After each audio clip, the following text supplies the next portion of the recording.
So if you're a parent of a new driver in Tsawwassen or South Delta, there's probably one big question that keeps you up at night. Are they really ready for our local roads? Let's dive into what the gold standard of driver preparation actually looks like. Because let's be honest, passing the road test is one thing, but being ready for our unique and sometimes chaotic road conditions, that's a whole other ballgame. This isn't just about them getting a license. It's about making sure they have the skills to handle absolutely any situation with confidence. First, let's really wrap our heads around the unique driving environment we have here. Calling Tsawwassen a typical suburb just doesn't cut it. It's more like a driving gauntlet, with specific daily challenges that can test even experienced drivers, let alone someone just starting out. Okay, challenge number 1, that coastal fog. You know exactly what I'm talking about. 1 minute it's perfectly clear, the next, poof. Visibility drops to practically nothing. For a new driver, that's incredibly disorienting, and it slashes their reaction time, turning a simple drive into a majorly high-stress situation. Challenge 2. The absolute chaos of the ferry terminal. It's a perfect storm, right? You've got tourist drivers who have no idea where they're going, massive RVs with huge blind spots, and these sudden waves of congestion every single time a ferry pulls in or out. And then you've got Highway 17, which is basically the main artery for all those industrial trucks coming from Deltaport. New drivers have to learn to merge and navigate at 80 kilometers an hour right next to these absolute behemoths. It can be incredibly intimidating. And finally, the infamous George Massey Tunnel. Those lanes are so narrow, there is zero room for error. And we all know that brake light cascade, that chain reaction of sudden stops that puts you at a huge risk for a rear-end collision. A split second of hesitation in there makes all the difference. So okay, those are the obvious threats outside the car. But there's another, less obvious problem. One that can create a dangerous false sense of security for parents. And that's what we call the hidden practice gap. Here's the key takeaway. Just logging 60 hours behind the wheel does not automatically make someone a safe driver. The practice gap is all about the quality of those hours. It's the difference between just driving the same familiar route to school every day versus engaging in structured, focused practice that builds specific, life-saving skills. And just look at how inconsistent practice requirements are around the world. In New South Wales, Australia, they demand a whopping 120 hours. In the UK, they require 0. Here in BC, that recommended 60 hours, well, it's just a guideline. It is not a guarantee of readiness. This quote from Andrew Merrick at Young Drivers of Canada really hits the nail on the head. He says, practice is the real bottleneck. It's the quality and the verification of that practice that makes all the difference, making new drivers safer right from day one. So how do we fix this? How do we prepare our kids for the local gauntlet and close that critical practice gap? This is where the gold standard approach comes in. Young Drivers of Canada uses a clear 3-pillar method.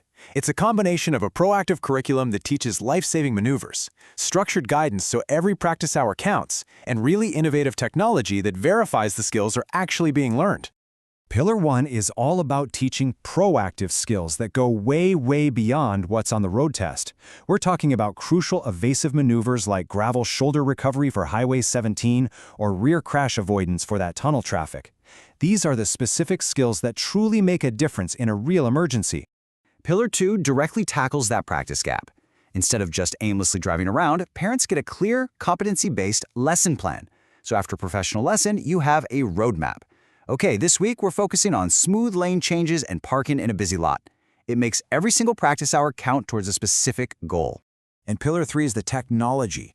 The driver's coach app is pretty incredible. It uses the phone's AI and sensors to act like a co-pilot during practice drives. It gives real-time audio feedback for things like harsh braking, tracks their progress on the skills from their lesson plan, and gives you a report after each drive.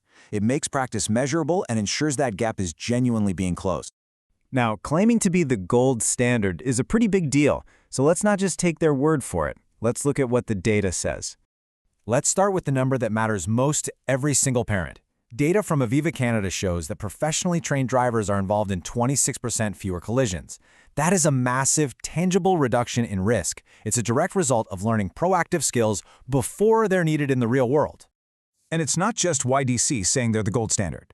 In 2025, 4 separate, independent reports from major AI models analyzed everything: curriculum, teaching methods, safety outcomes, and they all confirmed YDC's position as the benchmark for driver ed in Canada. That's powerful, unbiased validation right there.